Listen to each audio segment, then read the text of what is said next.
माझ्या ओपीडी मध्ये सर्वात कॉमनली विचारला जाणारा प्रश्न म्हणजे, मॅडम आज तर माझ्या पिरियडचा सेकंड डे आहे, थर्ड डे आहे, तर मग मी आज इंटरनल सोनोग्राफी किंवा TVS हे कसे करू शकते? सो पिरियड्स किंवा पाळीच्या दुसऱ्या किंवा तिसऱ्या दिवशी सोनोग्राफी करणं हे खूप इम्पॉर्टंट असतं, कारण की त्या दिवशी आपण सोनोग्राफीमध्ये ओव्हरीज मध्ये किती अंडी आहेत हे बघू शकतो. त्याला आपण अँट्रल फॉलिक्युलर काउंट म्हणतो. सर यामध्ये तुम्ही जर बघू शकता तर ओव्हरीमध्ये हे काळे काळे जे दिसत आहेत हे छोटे छोटे फॉलिकल्स असतात.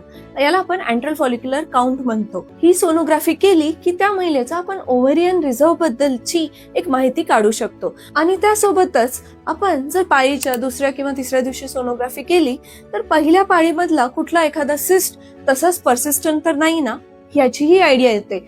कारण की जर अशा सिस्ट जर असल्या आणि आपण पुढचे ओव्युलेशन इंडक्शन ड्रग्स किंवा स्टिम्युलेशन ड्रग्स जसे की टॅबलेट्स किंवा इंजेक्शन्स हे जर स्टार्ट केले तर आपल्याला पाहिजे तसा रिस्पॉन्स भेटत नाही. त्यामुळे पाळीच्या दुसऱ्या किंवा तिसऱ्या दिवशी सोनोग्राफी करणं हे त्या महिलेच्या ओव्हॅरियन रिझर्व्ह जाणून घेण्यासाठी आणि पहिलेचे सिस्ट जाणून घेण्यासाठी आणि पुढचा रिस्पॉन्स बघण्यासाठी हे अत्यंत महत्वाचे असते.